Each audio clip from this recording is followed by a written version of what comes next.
Il est 19h30 sur les antennes de Mousso TV. Mesdames, Messieurs, bienvenue à cette édition. Aujourd'hui, vendredi 26 juin 2020, s'est tenue une cérémonie de commémoration du 22e anniversaire de la mort de feu M. Alioune Blondin Beye au sein de l'école de maintien de la paix EMP ABB. Une équipe de Mousso TV était sur place. Reportage Awa Diabaté et Fatou Fani. Dans l'ouest du Mali était un professeur avocat et homme politique malien. Alioune Blondin Beye a reçu grâce à son sens de la médiation et de la diplomatie, à sa forte personnalité et son profond engagement à renouer autour de la guerre civile angolaise. C'est sous son impulsion que les gouvernements de Luanda et les représentants de l'UNITA signèrent un accord de cessez-le-feu le 20 novembre 2020. Vous souhaitez la bienvenue à l'école, mais aussi dire que moi-même je fais partie quelque part, pas de l'histoire, mais un peu de la famille de Maître Alioune Blondin Beye. Parce que tout simplement, dans mon jeune âge, quand j'étais élève au Britannique militaire de Kati, j'ai eu à mes côtés le premier fils d'Alioune Blondin Beye, affectueusement appelé Doudou Beye, qui fut partie de nos cadets et qu'on peut dire qu'ils nous ont réellement, je ne veux pas dire égrayés, mais dont la présence a été quelque part, n'était pas passée insignifiante. Parce que Doudou faisait partie de ces jeunes, il est, je pense, de la 4e ou 5e promotion de cette année, moi je suis de la 2e, qui avait une forme d'ouverture d'esprit. C'est tellement que déjà en famille, il avait été exposé à être ouvert au monde extérieur et qui passait, qui n'avait pas de frontières, qui passait d'une génération, c'est-à-dire la sienne, aux générations qui sont un peu plus âgées et qui pouvaient tenir des discussions avec ces anciens et aussi réellement s'engager dans les activités avec eux. Après la projection du film documentaire de M. Alioune Blondin Beye, nous avons eu le témoignage du professeur Ali Nou Diallo, qui a salué le parcours de ce grand homme.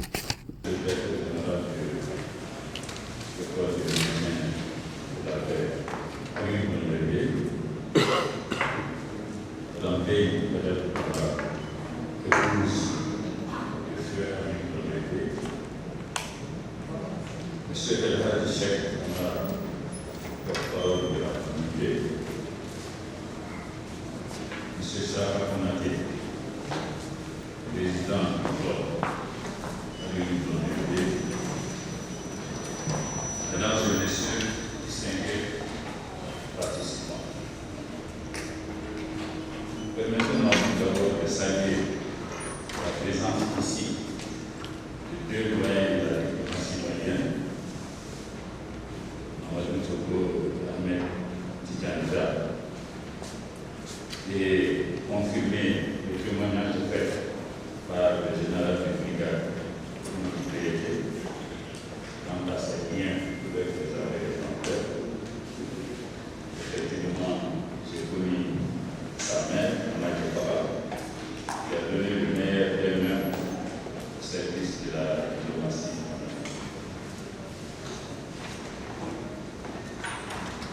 Voilà 22 ans que Alioune Blondin Beye, communément appelé l'université, nous a quittés.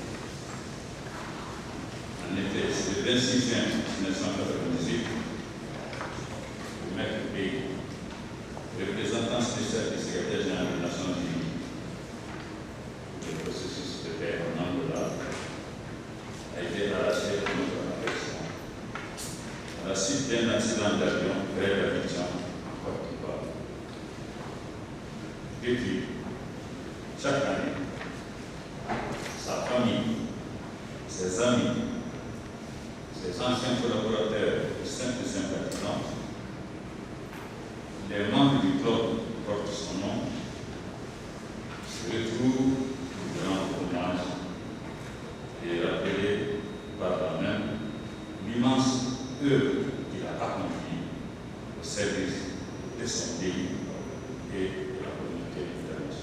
La famille Bey tient à remercier tout un chacun, le gouvernement, la population malienne et mondiale. Bref, toutes les bonnes volontés et rappelle que Aliou Blondy Bey est mort dans un tragique crash d'avion à Abidjan et qu'il repose en paix. Permettez-moi tout d'abord de remercier Allah le Tout-Puissant qui nous a permis tous de voir ce jour du 26 juin 2020 qui coïncide au 22e anniversaire, jour pour jour, de la disparition de Maître Aliou Blondy Bey à la suite d'un tragique accident. À cette occasion, c'est toujours avec beaucoup d'émotion que je prends la parole au nom de la famille Bey pour vous dire merci d'être venu à un hommage à Maître Bey.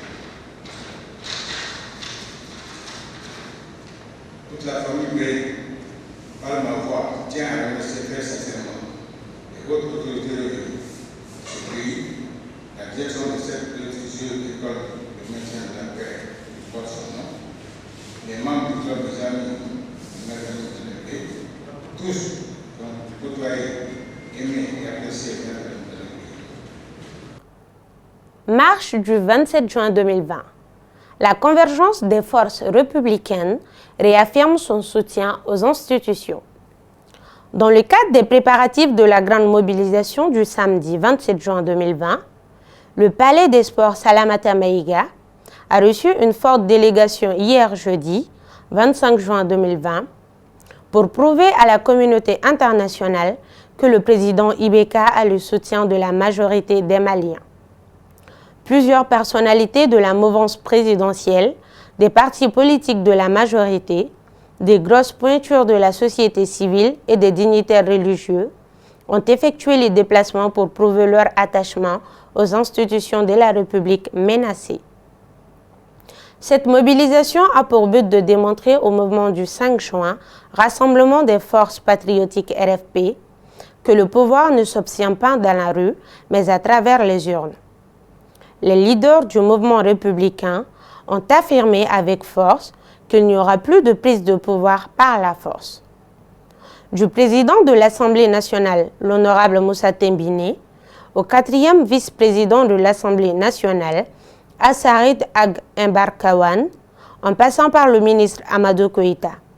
Ils ont tous scandé le même slogan « Le président Ibeka n'ira pas, car il a un mandat du peuple ». Crise sociopolitique au Mali. Vers un cadre de dialogue entre le M5 RFP et la majorité présidentielle. Le samedi 20 juin, lendemain même de l'imposante mobilisation citoyenne qui a occupé l'avenue de l'Indépendance le vendredi 19 juin pour réclamer la démission d'Ibeka et de son régime. Les partis et regroupements politiques de la majorité présidentielle se sont réunis à l'hôtel de l'Amitié de Bamako pour évaluer la situation. À la suite de cette rencontre, la majorité a décidé de rencontrer les responsables du M5 RFP dans le cadre de la recherche d'une solution à la crise sociopolitique que connaît notre pays. Ainsi, une haute délégation de la majorité présidentielle s'est rendue le mardi 23 juin au siège de M5 RFP. La délégation était conduite par Dr Bokari Treta et composée d'une trentaine de cadres les plus représentatifs des formations politiques qui soutiennent le président de la République. Au sortir de la rencontre, les deux partis se sont convenus à la mise en place d'un cadre de dialogue et de concertation pour une sortie de crise. D'autres rencontres sont prévues dans les jours à venir. Dans la région de Ségou, 3 filles enceintes de 2 mois parmi les recrues.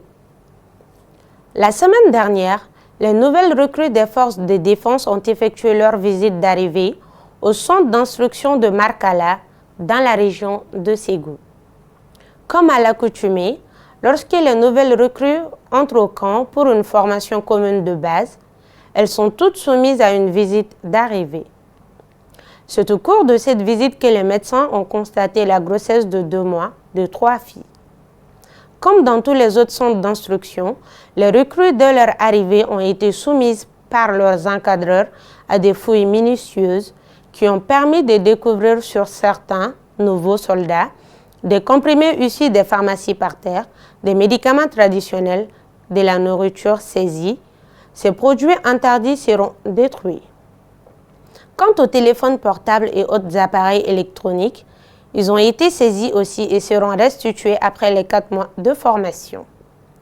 Ainsi, les recrues sont coupées du monde extérieur. Aucun moyen de communiquer avec leur famille ou proches. C'est le début de la vie de soldats, formés pour s'adapter à toutes les circonstances.